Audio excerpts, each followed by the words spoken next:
CJ, the Leafs, based on what Sheldon Keefe said today, the Leafs seem to believe that because it's them, it's going to be a bigger number. Do you sense that that's what they're saying and that's the way they're feeling?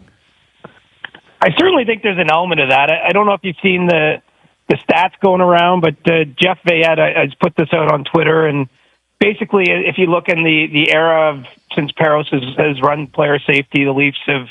I'm pretty sure they lead in hearings, lead in games lost due to suspension, and those types of things. So I can't imagine Sheldon just dropped that in there today. Speaking off the cuff. I mean, I think this is a feeling that they have, and it's hard for me to say if it's true or not. Some of those Kadri suspensions, when you think back to the playoffs, that's to relitigate history. Might have been excessive. In this case, I think cross-checking, pretty clearly is something that the league is clamping down a little bit more. I mean, the David Perron suspension of 6 games was a lot in December. I mean, not many guys get 6 games or more on any suspension, and the Perron link to Rielly's fairly obvious, just given that both have been in the league a long time and don't have a history of crossing the line whatsoever. So I don't know. This thing has taken on a life of its own. I think it's hockey night. It's Battle of Ontario. It's the fact the guy, as Austin Matthews said, did a hardest shot competition into an empty net. I mean, there's a lot of elements to it, and frankly, I think it's getting people pretty fired up. Yeah.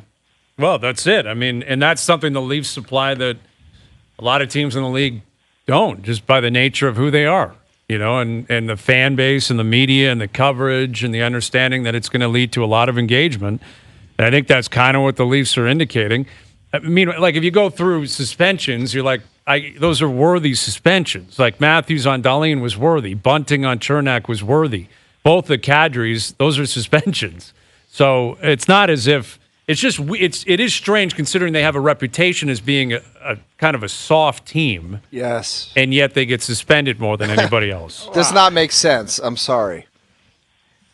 Right. Well, and, maybe it's not that they're making mistakes on the Leafs plays. Maybe they're missing or overlooking things happening elsewhere. I mean, it might almost be that simple or that complicated.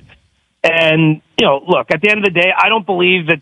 I know the guys who work in player safety. I don't think they're sitting around, throwing darts at Leaf jerseys or, I don't think it's that simple. It's just, it is a product of when there's a hit that or a play that, is somewhere in the gray, or if it crosses the line, we can't. I mean, we're all part of the problem. You guys are probably into hour 3 here, breaking this thing down.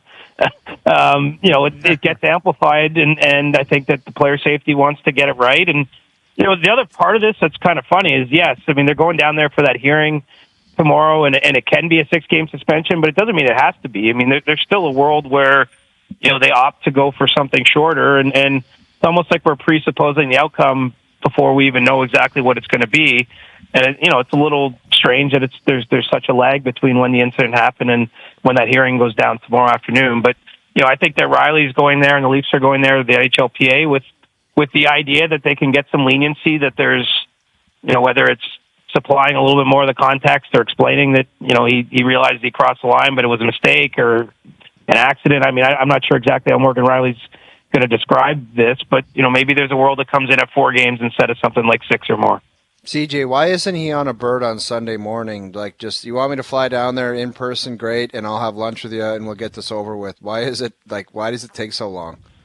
Well, I think initially they were waiting to see if there was an injury to Ridley Gregg, they being the player safety as part of their process. And then obviously they have to go through and decide if it's going to be in person or telephone. And so, probably the earliest that they could have done the hearing was today. By the time that worked itself through yesterday, while they were determining what happens. And, when you decide for an in-person hearing, I mean, the player's suspended, automatically, essentially. So they don't necessarily need to, have a decision. And, obviously the Leafs don't play again until tomorrow. So I think all those things kind of go into the mix there. And I'm fascinated to see how this turns out. I mean, I think that look at the way the Leafs spoke about this today, even some of the players, but especially Sheldon Keefe. I mean, that's a reflection of how frustrated the organization is with the process, with thinking that Rielly's, down the tracks here to get, a longer suspension than they think is necessary. And so if that ends up being the case, I'm be curious to see how that's treated. What happens in addition to an appeal to the suspension if there's more, words or whatever. I mean, I just think this has a high degree of flammability to it, and it's not just because of the Toronto media or the Toronto fan base. I think that the Leafs themselves are pretty hot at the fact that this is even on the table, that it could be a lengthy suspension. Well, I mean, you're always going to advocate for your player. I mean, I got suspended, and I remember being on the call with Daryl Sutter, and Daryl was chewing them out, saying, "You're wasting my time. That was a love tap," and blah blah blah. Like, they're gonna advocate for their player.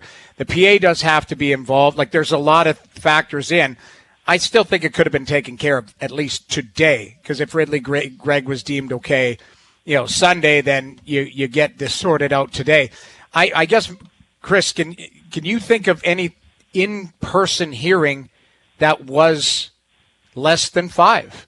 I'm sure I would be shocked. That's what, because I've not heard of an in-person hearing where they were like, okay, you know what, you said your case, or they laid it out, and it's only 2 or it's only 3. Have you, do you, in your memory, think of anyone that happened like that?